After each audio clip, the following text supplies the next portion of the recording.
Hello everybody. I just wanted to do a quick video on something that I'm seeing here on this crude chart.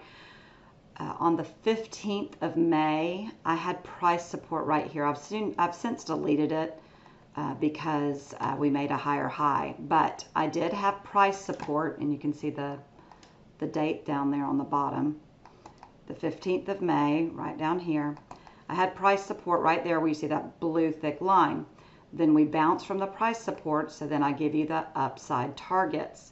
Okay, those targets are in green, 64.35, the 1272, and the 1.618 at 65.52. The reason I'm doing this video is because I want to show you what happens when we hit price resistance and we don't make it to targets. And this is why I tell you we don't always make it to the targets if there is price resistance in your way. And this is a great example of that. So we took off from, I'm going to delete a couple of these lines real quick. So we took off from the bounce here on the 15th of May, made our way up, looked like we were going to make it to the targets, right? But we hit that 64.16 price resistance and we failed. And now we have taken out the low from the 15th of May. So I always want you paying attention to price resistance. Okay, we actually had time and price come together on some of my intraday charts this week for the decline that we have seen in SPX and NDX. So just be aware of that. Price resistance can play a very important role. We may not always make it to the targets. If it is a bearish setup, then the targets are underneath us.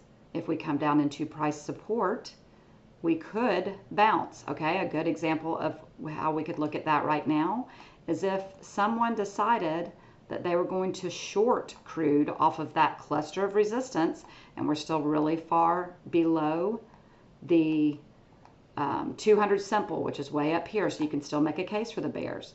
So if somebody shorted off that price resistance, the targets off of that short are pretty far down. The 1272 is at 51.65 way down here, and the 1.618 is at 48.24. So with that being said, what I would tell someone if they did decide to short crude here is, hey, you need to trail down those stops and lock in those profits because we're coming into price support and we may not make it to those targets down below. So you just want to make sure that you're always trailing up or trailing down stops in order to lock in profits, because we may not make it to the targets. Now, if there is no support or resistance in your way, then the path of least resistance at that point is to go to the targets. All right, everybody, that's all I've got for you for today. I hope you have a great rest of the day.